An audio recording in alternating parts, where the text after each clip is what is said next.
தமிழ்நாட்டில் போலியோ சொட்டு மருந்து முகாம் தொடங்கியிருக்கிறது. மாலை 5 மணி வரை போலியோ சொட்டு மருந்து முகாம் நடைபெற இருக்கிறது. இது தொடர்பான கூடுதல் விவரங்களோடு இணைகிறார் எமது செய்தியாளர் பாபு. வணக்கம் பாபு, உங்களிடம் இருக்கும் தகவல்களை பகிர்ந்து கொள்ளுங்க.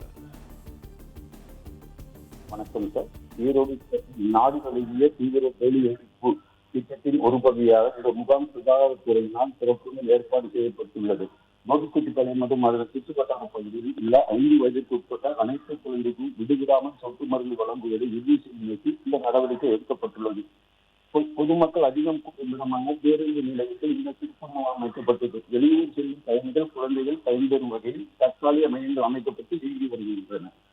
ஆரம்ப சுகாதார நிலையங்கள் மற்றும் அங்கன்வாடி மையங்கள் மூலமாக சொட்டு மருந்து வழங்கப்பட்டு வருகிறது. கோபிச்செட்டிப்பாளையம் பேருந்து நிலையத்தில் நடைபெற்ற இந்த போலியோ சொட்டு மருந்து முகாமினை வருவாய்த்துறை அமைச்சர் செங்கோட்டையின் குழந்தைகளுக்கு சொட்டு மருந்து ஊற்றி துவக்கி வைத்தார். அதனைத் தொடர்ந்து அவர் பேசுகையில், ஈரோடு மாவட்டத்தில் 1385 மையங்கள் அமைக்கப்பட்டு 5 திட்டம் 1,57,000 குழந்தைகளுக்கு சொட்டு மருந்து வழங்கப்பட உள்ளதாகவும் அவர் தெரிவித்தார்.